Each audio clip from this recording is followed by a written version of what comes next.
Assalamualaikum warahmatullahi wabarakatuh. Magluluto tayo ng kalabasa.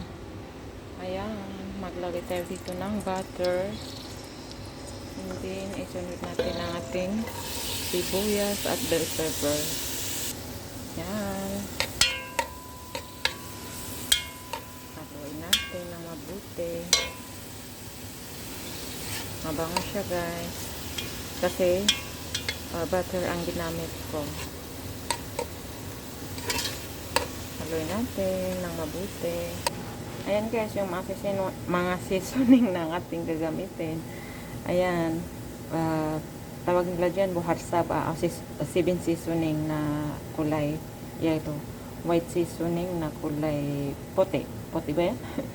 Ito, garlic and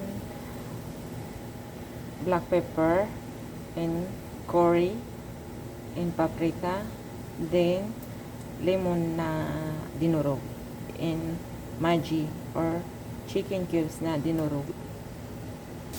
Yan na guys, yung itsura ng ating sibuyas. Medyo nag-iba yung kulay. Ilagay natin yung kamatis na naka-prepared yan guys. Blender dahil marami ilagay sa freezer. Ayan, gagamitin lang. Diba? And then, ilagay natin yung mga seasoning. Maglagay tayo ng asin. Ayan, asin yan. And then, takpan natin ng mga ilang minuto kasi para maano yung ano ba yan? Kamatis. Ihalo muna natin. And then, lagyan natin na napakaliit na tomato paste.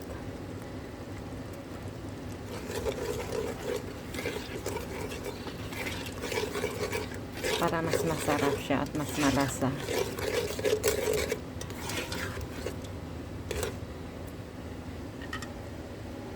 Takpan muna natin ng saglit. Tingnan natin ang ating kamatis na pinakuluan. Ayan, mabango siya at natanggal yung tubig ng, tingnan nyo oh, halos wala nang natira sa tubig niya, tubig, yung ice ng kamatis. Yan, nilagay natin. Bismillah, takalala. Malinis yan guys, nilinisan ko.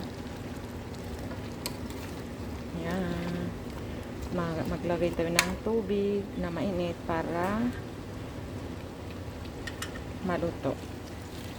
Ayan. Huwag masyadong marami kasi ano to, para hindi siya maging lupa. sakto lang na tubig. Ayan. Hindi ba? Hindi pa kukuluan, luto na.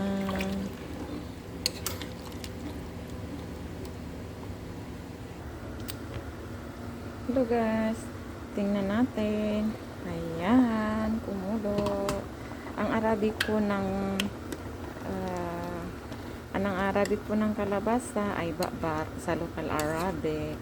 May Arabic kasi na original yung salita sa Quran. Yan.